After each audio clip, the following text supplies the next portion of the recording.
and Pam Grier, and back then that shit was the shit. Okay, you weren't sophisticated. You didn't know no better. All you knew was you saw some black people on television or in the movie theater, and he was a big black buck with a perfect natural, with a perfect sideburns, kicking ass. That's all you knew. That's all you had. That's all you had. But as movies got better, you had different characters, and you started gravitating toward different types of things. That's all people have grown up. That's all. That's it. I like Pam Grier because Pam Grier would take off her bra if somebody spoke to her ass. Them big old pretty titties. Come on, man. Come on. She wasn't the best actress. She never won no Grammy Awards. She could have won a fucking titty award, though, because what? Every fight, they coming out. They coming out, dude. Titties wasn't everywhere like they are today. That was a good thing, okay?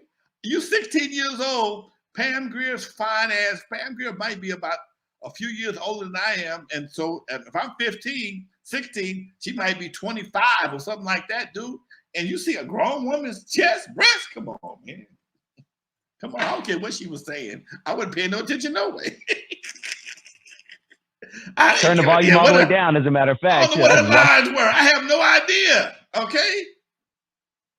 I had no idea what her lines were. I couldn't give you one Pam Grier line if you beat my ass. I can tell you what the titties look like, though. That's hilarious, dog. All right, let's continue with one more line from Ice Cube, one of the greatest of all time. This is from Death Certificate from his 1991 album, and the song is called Us. And here is a line that I've always thought was interesting, and it goes like this. And all y'all dope dealers, you're as bad as the police because you kill us. You got rich when you started slanging dope, but you ain't built us a supermarket. We can't spend our money with the blacks. Too busy buying gold and Cadillacs. That's what you're doing with your money that you're raising, exploiting us like the Caucasians. Woo, Ice Cube was killing it with the bars back in the day, by the way. But what do you think about that, Lance?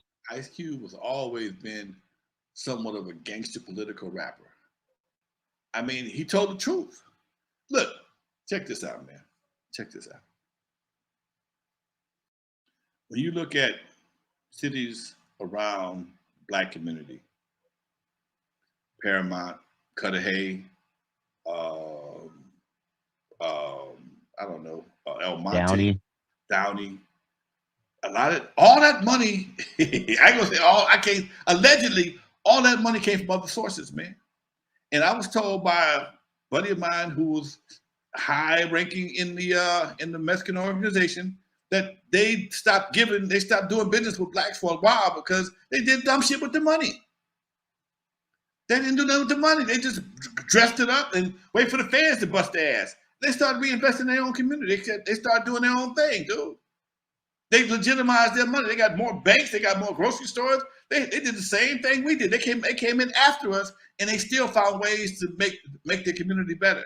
They still may have situations going on, but for the most part, it looks good. I do. I can't say that when I know on this podcast, but I remember I'm at a store down on Pico, and you could tell by the way the back room was set up. There was a lot of money spent on this place. And a few months later, after I went down and hung out, the feds raided it. They didn't mess with us while we was down there. But I looked up like, damn, I was just down there about 3-4 weeks ago. Well, it was a spot. Okay, they had bought the property, put their business in the front, and they had a nice little something in the back. And because somebody got busted, things came. The whole house of cards came down. But that became the new business model for the brothers in the streets, and especially for some groups. But some of us never got that. I remember some of the fellas bought a couple of motels. And motels was big back in the day, but they ended up being either sold or got caught up, whatever the case. Hey man, when you've been around as long as I have and seen as much as I have, you realize that we have blown a lot of opportunities, especially when we had the money. And a lot of it was our own self-destruction that we just couldn't stand to see somebody else have something. And that's just cold. That's cold hard fact, man. Got a guy get too much, oh, gotta take him out. Or you kept playing the same game that you can't do the same thing that got you there. You got to change your game at some point in time. The streets are always calling. That's the problem. Yeah, man. Dropping that knowledge. Now, I was watching a movie that I really enjoy watching. I watch it maybe once every few years, but it's Cadillac Records.